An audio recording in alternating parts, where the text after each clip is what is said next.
as we end today's show with the words of a 17-year-old Swedish climate activist, Greta Thunberg. She just turned 17 in the last weeks. She addressed world leaders today at the World Economic Forum in Davos, Switzerland.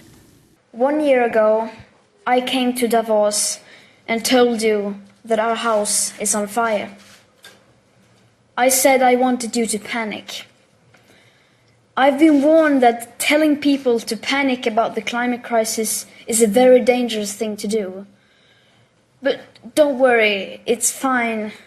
Trust me, I've done this before, and I can assure you it doesn't lead to anything. And for the record, when we children tell you to panic, we're not telling you to go on like before. We're not telling you to rely on technologies that don't even exist today at scale and that science says perhaps never will. We are not telling you to keep talking about reaching net zero emissions or carbon neutrality by cheating and fiddling around with numbers. We're not telling you to offset your emissions by just paying someone else to plant trees in places like Africa, while at the same time forests like the Amazon are being slaughtered at an infinitely higher rate. Planting trees is good, of course, but it's nowhere near enough of what is needed, and it cannot replace real mitigation and rewilding nature. And let's be clear, we don't need a low-carbon economy. We don't need to lower emissions. Our emissions have to stop if we are to have a chance to stay below the 1.5-degree target. And until we have the technologies that at scale can put our emissions to minus, then we must forget about net zero. We need real zero. Because distant net zero emission targets will mean absolutely nothing if we just continue to ignore the carbon dioxide budget that applies for today, not distant future dates. If high emissions continue like now, even for a few years, that remaining budget will soon be completely used up.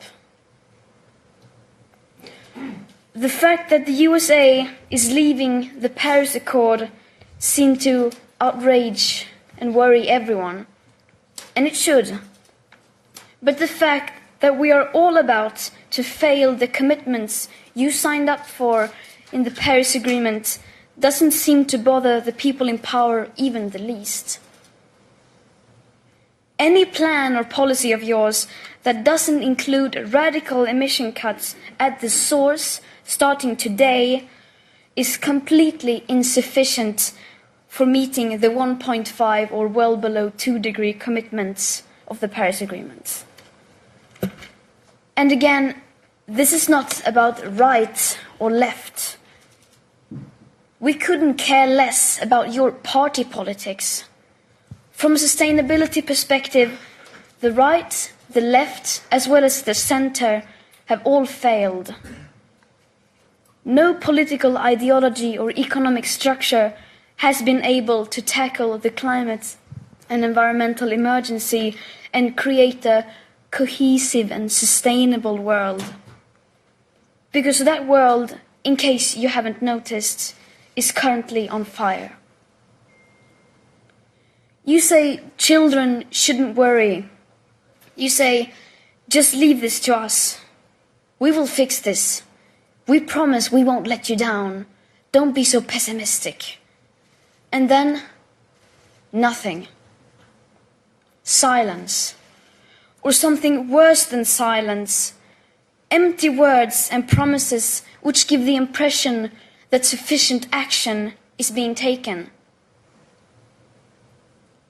All the solutions are obviously not available within today's societies, nor do we have the time to wait for new technological solutions to become available to start drastically reducing our emissions.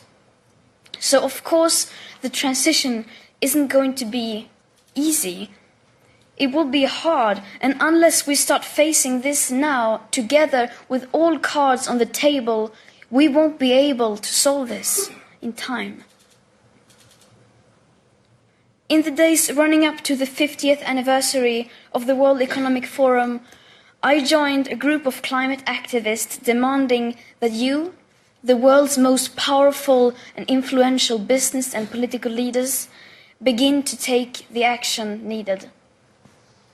We demand at this year's World Economic Forum participants from all companies, banks, institutions and governments immediately halt all investments in fossil fuel exploration and extraction, immediately end all fossil fuel subsidies, and immediately and completely divest from fossil fuels. We don't want these things done by 2050, 2030, or even 2021. We want this done now. It may seem like we are asking for a lot, and you will, of course, say that we are naive. But this is just the very minimum amount of effort that is needed to start the rapid sustainable transition. So either you do this, or you're going to have to explain to your children why you are giving up on the 1.5 degree target. Giving up without even trying. Well, I'm here to tell you that, unlike you, my generation will not give up without a fight. The facts are clear, but they are still too uncomfortable for you to address. You just leave it because you think it's too depressing and people will give up. But people will not give up. You are the ones who are giving up. Last week, I met with Polish coal miners who lost their jobs because their mine was closed. And even they had not given up. On the contrary, they seem to understand the fact that we need to change more than you do. I wonder, what will you tell your children was the reason to fail and leave them facing a climate chaos that you knowingly brought upon them? That it seemed so bad for the economy that we decided to resign the idea of securing future living conditions without even trying? Our house is still on fire.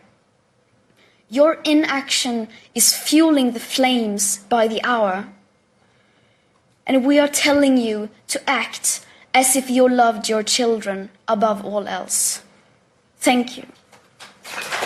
17-year-old Swedish climate activist Greta Thunberg addressing world leaders at the World Economic Forum in Davos, Switzerland. She spoke just after President Trump spoke at the gathering, touting the economy but not talking about the climate crisis, which is the focus of the World Economic Forum in Davos. That does it for our show. We'll post her whole speech online at democracynow.org.